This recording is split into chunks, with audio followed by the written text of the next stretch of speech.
کھڑے ہو, عقل کے گھوڑے دوڑائے چلے جا رہے ہو, اور پھر بھی چاہتے ہو کو فیض مل جائے. اللہ تبارک و تعالیٰ سے دعا فرمائے پروردگار عالم ہم سب کو بھی انانیت, غرور جیسی لعنت سے بچائے. ہمیں بھی اپنے آپ کو ایک فقیر کی طرح سمجھتے ہوئے, جس طرح خدا کی بارگاہ میں کھڑا ہوا جاتا ہے کہ کمال ادب بن کر خدا کی بارگاہ میں کھڑے ہو, کمال ادب بن کر سراپا ادب بن جاؤ. جس دن تم سراپا ادب بن کر خدا کی بارگاہ میں سجدہ کرو گے, یقین جانو ایک سجدہ تم کو بہت کچھ دے سکتا ہے, بہت کچھ دے سکتا ہے. اور اگر وہ جذبہ نہیں تو کچھ نہیں. دیکھو ایک سجدے نے حضرت موسیٰ علیہ السلام کے زمانے میں جادوگروں کو ایک سجدے نے کہاں سے کہاں پہنچا دیا. ایک ہی سجدہ تو کیا تھا, بولو, اور کوئی عبادت نہیں, کوئی ریاضت نہیں, نہ نماز نہ روزہ, کچھ نہیں.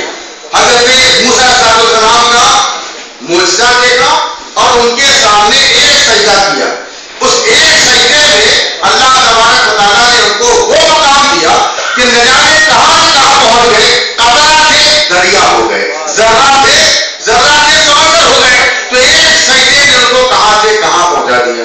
اسی لیے علماء کرام فرماتے ہیں کہ ایک سجدہ گر پسند حق تعالی ہو گیا, ایک سجدہ گر پسند حق تعالی ہو گیا, اے محبو دو جہاں میں بول والا ہو گیا, اے محبو دو جہاں میں بول والا ہو گیا. ایک سجدہ اگر پسند آ گیا خدا کو تو بہت کچھ ہم کو مل جائے گا. نہیں تو پڑھتے رہو نمازیں, کرتے رہو سجدے اور کھاتے رہو تسبیح, اس سے ہوتا کیا. اللہ تبارک و تعالیٰ ہم سب کو شعور عطا فرمائے. ایک مثال تو یہ ہوئی, دوسری مثال میں اور قرآن پاک سے دیتا ہوں. حضرات اصحاب کہف جو اپنے دور میں دقیانوس بادشاہ جو ظالم تھا اس کے ظلم و ستم سے بچنے کے لیے ان لوگوں نے پلان کیا کہ اس آبادی کو ہی چھوڑ دیں, اس کی سلطنت کو, اس خبیث کی سلطنت کو چھوڑ کر ہم تنہا ایک غار میں پناہ لے لیں گے تاکہ اس کو خبر بھی نہ ہونے پائے اور ہم وہاں پر سکون سے اپنے پروردگار کی عبادت کر سکیں. سمجھ رہے ہیں آپ؟ تو اس مقصد کے تحت اور اس خبیث بادشاہ دقیانوس کے ظلم و ستم سے بچنے کے لیے انہوں نے یہ سفر چالو کر دیا.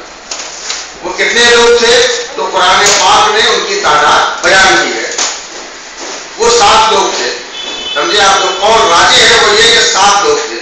وہ 7 بزرگ اللہ کے ولی, اللہ کی رضا حاصل کرنے کے لیے, خدا کا ذکر کرنے کے لیے اپنے عزیز وطن کو چھوڑنے کے لیے تیار ہو گئے. دقیانوس بادشاہ کی سلطنت سے دور ایک غار میں پہنچے. سب کو معلوم ہے, سب جانتے ہیں یہ واقعہ. جب یہ بزرگ جا رہے تھے تو بتانا مقصد یہ کہ جب یہ بزرگ جا رہے تھے تو راستے میں ایک کتا نظر آیا. سبحان اللہ, راستے میں ایک کتا نظر آیا. جب کتا نظر آیا تو خالی نظر ہی نہیں آیا بلکہ وہ ان کے پیچھے ہو لیا. اب اولیاء دیکھیے آگے بڑھتے چلے جا رہے ہیں, پیچھے یہ کتا. انہوں نے سوچا کہ اگر یہ کتا ساتھ رہے گا ہمارے تو یہ بھونگے گا, اور ہمارا پلان یہ ہے کہ کسی کو معلوم نہ ہو, ہم خفیہ طور پر غار کے دہانے میں پہنچ جائے, بادشاہ کو خبر نہ ہونے پائے اور وہاں ہم اپنے پروردگار کی عبادت کریں, ہے نا. اس مقصد کے تحت یہ اصحاب کہف جو بڑے مشہور ہیں وہ چل دیے.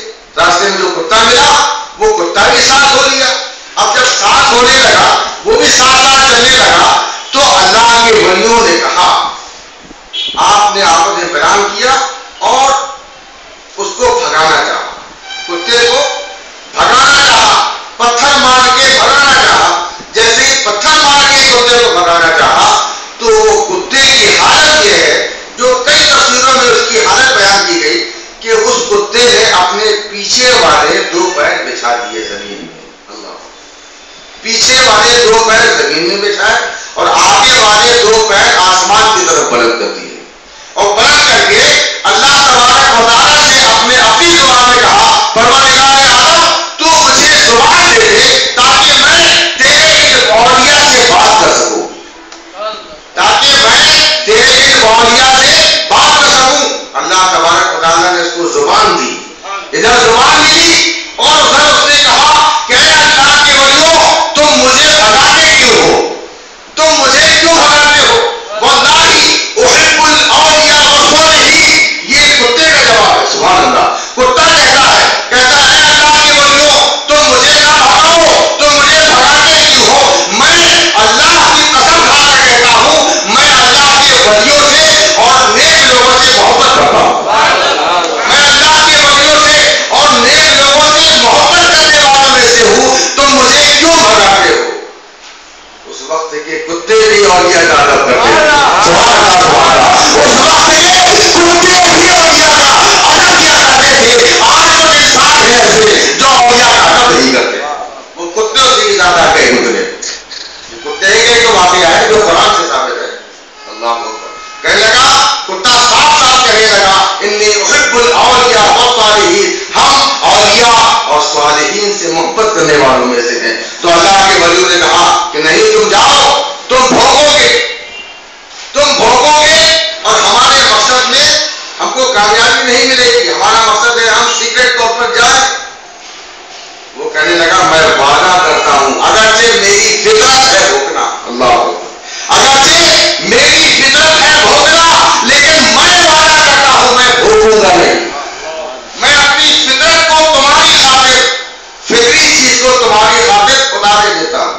دیکھو کتے نے بھی وہی کیا، جو کھانے والی صفت تھی وہی صفت کتے نے اختیار کر لی. وہ کہا میں قسم کھاتا ہوں کہ میں نہیں بھوکوں گا، میں اپنی فطرت کی اصلاح کرنا چاہتا ہوں، میں تمہاری خاطر اپنی فطری چیز کو بھی قربان کرنا چاہتا ہوں. اللہ اکبر. جب اس نے یہ وعدہ کر لیا تب اللہ کے ولیوں نے کہا چلو گے، ایسے ہی بات ہے تو چلو. اب یہ ساتوں اصحاب کہتے ہیں اور ان کے ساتھ یہ کتا یہ سب چل رہی ہے. پہنچ گئے غار میں. غار میں پہنچے تو غار کے ایک طرف یہ ساتوں بزرگ اللہ کے ولی یہ آرام فرمانے لگے. کتے سے فرمایا کہ تم دہانے پہ بیٹھ جاؤ. چنانچہ غار کے دہانے پہ یہ کتا بیٹھ گیا. سمجھا؟ یہ لوگ آرام کرنے لگے. ادھر انہوں نے آرام کیا، اللہ تبارک و تعالیٰ نے ان اصحاب کہف کو یہاں سلا دیا اور ایسا سلایا کہ 309 سال تک، اللہ اکبر، 309 سال تک یہ اصحاب کہف سوتے رہے. حضرت عزیر کو کتنا سلایا تھا؟ 100 سال. 100 سال سلایا پھر بھی ویسے کی ویسے. ادھر ان کو 309 سال سلایا. چلو خیر ٹھیک ہے، یہ تو اللہ کے ولی تھے. سبحان اللہ. یہ تو اللہ کے ولی تھے. اللہ نے اپنے ولیوں کا اس طرح لحاظ رکھا اور اپنی قدرت کا اس طرح کرشمہ دکھایا. اللہ ہر چیز پر قادر ہے. وہ چاہے تو انسان کو زندہ بھی رکھے اور موت بھی نہ آنے دے. موت بھی نہ آنے دے. 309 سال تک 15ویں پارے کی آیت کریمہ آپ تلاوت کر سکتے ہیں. 309 سال تک یہ اللہ کے ولی سوتے رہے اور آٹومیٹک اللہ کی طرف سے ایک فرشتہ آتا جو ان کی کروٹیں بدل دیا کرتا. ان اصحاب کہف کی کروٹیں بدل دیا کرتا تو ان کی تو کروٹیں بھی بدلی جاتی رہی اور 309 سال تک یہ سوتے رہے. میں پوچھتا ہوں کتے کی کروٹ کون بدل دیا کرتا؟ کتے کی کروٹ کون بدلتا تھا؟ اس پر بھی 309 سال گزرے اور اس کی بھی کروٹ برابر بدلتی گئی. جب اولیاء کی کروٹیں بدلی تب تک اس کتے کی کروٹ بدلی اور جب 309 سال کے بعد اللہ تبارک و تعالیٰ نے ان کو بیدار کیا تو جہاں یہ بیدار ہوئے وہی کتا بھی بیدار ہوا. یہ لیجیے صاحب، یہ اولیاء کی صحبت کا نتیجہ. کتا ایسا جانور کہ جس کو ہم پلیت کہتے ہیں، جس کو ہم نجس کہتے ہیں، جس کو ہم دور رکھتے ہیں، لیکن اگر وہ کتا اگر اپنی خصلت سے منہ موڑ لے اور اللہ کے ولیوں کی خاطر خدا کی رضا کے لیے وہ اگر اپنے نفس کو مار لے تو وہ تو فیض پا جاتا ہے اولیاء سے. وہ جب اولیاء سے فیض پا سکتا ہے تو اے انسان تو نہیں پا سکتا. اے انسان تو کیوں نہیں پا سکتا؟ وہ تو بنی اسرائیل کے اولیاء تھے. سبحان اللہ سبحان اللہ. وہ تو بنی اسرائیل کے اولیاء تھے کہ جن کا یہ مقام و مرتبہ کہ 309 سال تک وہ سوتے رہے. اللہ نے ان کو مارنے نہ دیا، ان کو فنا نہ ہونے دیا، بقا کا فیض جاری رکھا اور ان کے تو فیض کتے پر بھی فیض جاری رہا. جب بنی اسرائیل کے اولیاء کا یہ حال ہے تو سبحان اللہ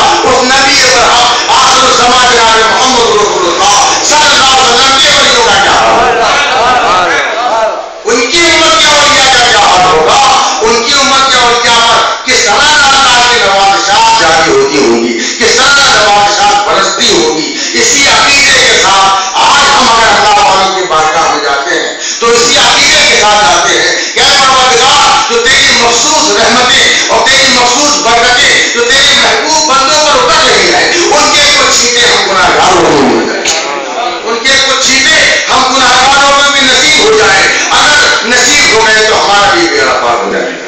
بولو اسی عقیدے کے ساتھ ہم جاتے ہیں کہ نہیں؟ یہ ایک واقعہ نہیں، اور بھی واقعات ہیں. یہ کتوں کے تو بہت سے واقعات ہیں. حضرت حاجی امداد اللہ مہاجر مکی علیہ الرحمہ جو ہمارے بھی شہر ہیں اور دوسرے فرقے والوں کے بھی شہر، ان کے بھی امام، وہ بھی ان کو اپنا ولی مانتے، اپنا شیخ مانتے، اپنا مرشد مانتے، اور ہماری بھی ولی ہے. حضرت حاجی امداد اللہ مہاجر مکی علیہ الرحمہ وہ اپنی کتاب شمائل امدادیہ میں لکھتے ہیں، فرماتے ہیں کہ حضرت جنید بغدادی رضی اللہ تعالیٰ عنہ جو بغداد کے زبردست ولی کامل، آپ مجاہدات اور ریاضت میں لگے ہوئے تھے. یہ چند دنوں کے بعد جب ریاضات اور مجاہدات سے فراغت کے بعد آپ نے اپنی توجہ باطنی ڈالی جاری، اپنا فیض عطا کرنا چاہا اور اپنے جلال بھری اور رحمت بھری نگاہ سے، اپنے فیض بھری نگاہ سے کسی کو عطا کرنا چاہا، تو جب وہ دروازے سے باہر نکلے تو کوئی اور نہ ملا، ایک کتا مل گیا. سبحان اللہ. کوئی اور نہ ملا، ایک کتا سامنے آ گیا. اور جب کتا سامنے آیا، آپ نے اپنی کرامت بھری نگاہ، اپنے فیض سے بھری ہوئی نگاہ جب ایک توجہ اس کتے پہ ڈالی تو اس کتے کو وہ فیض اور برکتیں مل گئی. اس کا حال یہ ہوا، فرماتے ہیں کہ سارے لوگوں نے گواہی دی کہ اس کتے کا یہ حال ہو گیا تھا کہ خدا کی قسم جب وہ جاتا تھا تو اس کے پیچھے 40-50 کتے اپنے سر جھکائے ہوئے جایا کرتے. 40-50 کتے اس کتے کا ادب کرنے لگے. وہ جہاں بیٹھتا سارے کتے راؤنڈ بنا کر، گھیرا بنا کر، اپنے سروں کو جھکا کر اس کتے کا ادب کرنے کے طور پر بیٹھا کرتے تھے.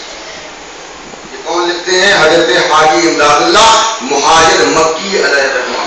اللہ کا ولی اگر کسی کو فیض دینا چاہے تو اس طرح بھی دے دیا کرتا ہے. وہ تو دل دیکھتے ہیں. اللہ کے ولی ظاہر نہیں دیکھتے، ہمارا لباس نہیں دیکھتے، ہماری دولت نہیں دیکھتے، ہماری عمارت نہیں دیکھتے، ہماری پوزیشن نہیں دیکھتے. وہ دیکھتے کیا ہے؟ وہ جس پر اور لوگوں کی نگاہ نہیں پڑتی، جو خود ہماری نگاہوں سے اوجھل ہے، وہ دیکھتے ہیں. وہ انسان کا باطن دیکھتے ہیں کہ اس کا باطن کیسا ہے.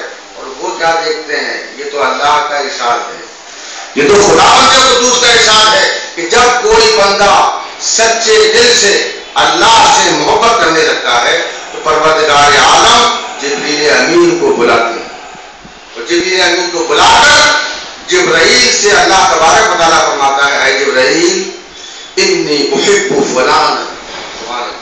اے جبرائیل مجھے اس روئے زمین میں اس فلاں بندے سے محبت ہو گئی ہے. اللہ فرماتا ہے کس سے؟ جو بندہ سچے دل سے اللہ کو چاہتا ہے. ادھر بندے نے سچے دل سے لو لگائی، ادھر سچے دل سے اپنے خدا کو یاد کیا، رسپانس کے طور پر اللہ نے اس کا جواب دیا. اور جواب جب خدا کا ہوتا ہے تو دیکھو کس طرح ہوتا ہے. یہ بندہ تو تنہا خدا سے محبت کرتا ہے. خدا کیا کرتا ہے؟ جبرائیل کو بلا کر جبرائیل سے فرماتا ہے، اے جبرائیل مجھے اس فلاں بندے سے محبت ہو گئی. تو جبرائیل عرض کرتے ہیں، مولا ہم کیا کریں، کیا حکم ہے؟ اللہ فرماتا ہے تو بھی محبت کر. سبحان اللہ. تو بھی اس سے محبت کر. جبرائیل امین فرماتے ہیں کہ میں بھی محبت کرنے لگتا ہوں اس سے، کیونکہ خدا کا حکم ہے. اس کے بعد پھر اللہ فرماتا ہے، اے جبرائیل کیا تو محبت کرنے لگا؟ وہ عرض کرتے ہیں، اے پروردگار جی میں محبت کرنے لگا. اللہ فرماتا ہے جب تم محبت کرنے لگے تو اب جاؤ گروہ ملائکہ میں جاؤ اور ملائکہ کی جماعت میں جا کر وہاں اعلان کر دو کہ خدا کو اس فلاں بندے سے محبت ہو گئی ہے. خدا کو اس فلاں بندے سے محبت ہو گئی ہے. اے تمام فرشتوں تم بھی اس سے محبت کرنے لگو. اے تمام فرشتوں تم بھی اس سے محبت کرنے لگو. چنانچہ سارے فرشتے بھی اس سے محبت کرنے لگتے ہیں. اس کے بعد پروردگار عالم کی یہ عطا، یہ بخشش کا دروازہ یہاں پر نہیں ہوتا، بلکہ پھر اللہ فرماتا ہے، اے جبرائیل اب تم چند فرشتوں کو لے کر روئے زمین میں اترو. سبحان اللہ. زمین میں اترو اور زمین میں اتر کر میرے ان بندوں کے دلوں میں، ان بندوں کے دلوں میں اس محبوب بندے کی محبت کا دودھ ڈالا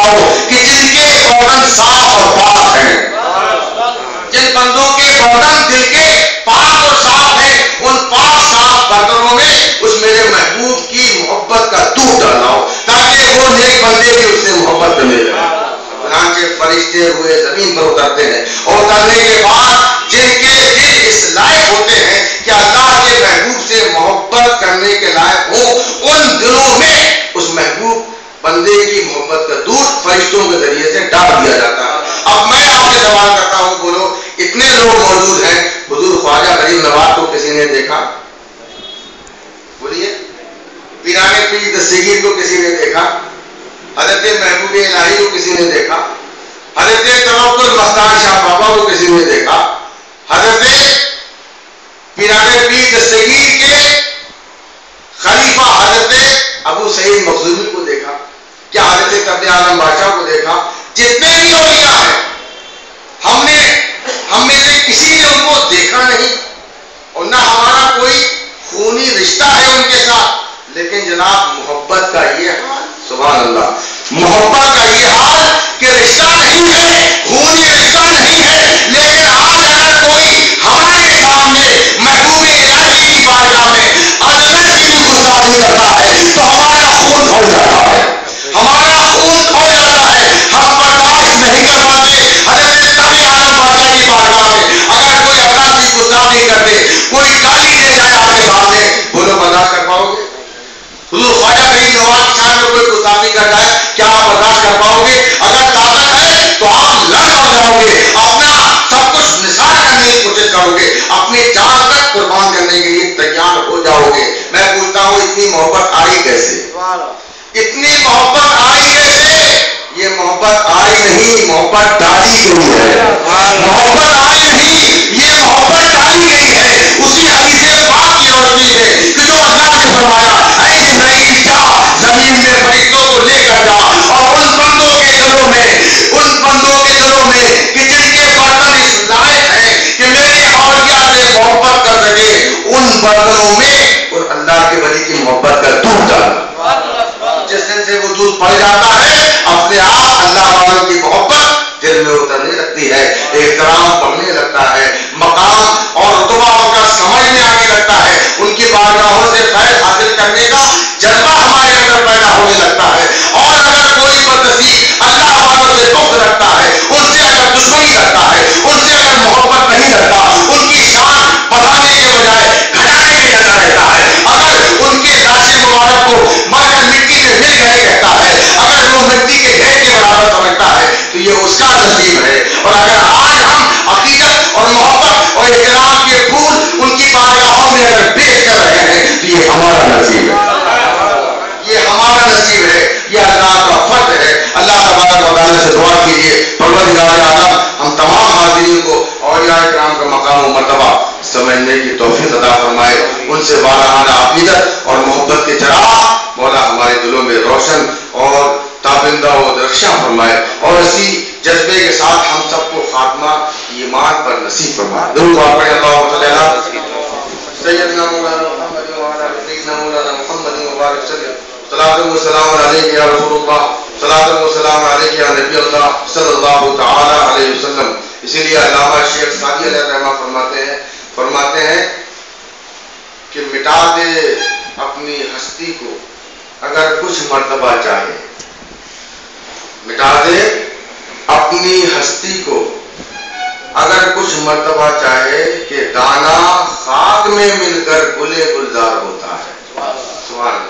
فرماتے ہیں سب کے لیے ہے یہ پیغام، یہ سارے مومن بھائیوں کے لیے پیغام ہے کہ اے انسان، اگر تو کچھ مرتبہ چاہتا ہے، اگر تو کچھ مقام پانا چاہتا ہے، کچھ اپنے آپ کو بلند کرنا چاہتا ہے، تو فرماتے ہیں کہ بلندی پستی میں جانے سے ملتی ہے۔ سبحان اللہ۔ بلندی پستی میں جانے سے ملتی ہے۔ کبھی کسی کو اس کو بلندی نہ ملی جس نے سر اٹھایا، سر اٹھانے والا ہمیشہ گڈھے میں گرا، تکبر کرنے والا ہمیشہ گڑھے میں گرا۔ ارے تم کیا تکبر کرو گے؟ شیطان نے کیا تھا تکبر، اس سے باہر ہے کوئی تکبر کرنے والا؟ اپنے آپ کو کہتا تھا انا خیر منہ۔ حضرت آدم علیہ السلام جیسے نبی کو سامنے کر دیا گیا، ان کے سامنے وہ مردود کہتا انا خیر منہ، میں ان سے بہتر ہوں۔ یہ اپنے آپ کو بہتر کرنے والا کون؟ شیطان۔ پتا چلا جو آج دنیا میں انسان اپنے آپ کو جگہ جگہ بہتر ہوں میں بہتر ہوں کہتے ہیں،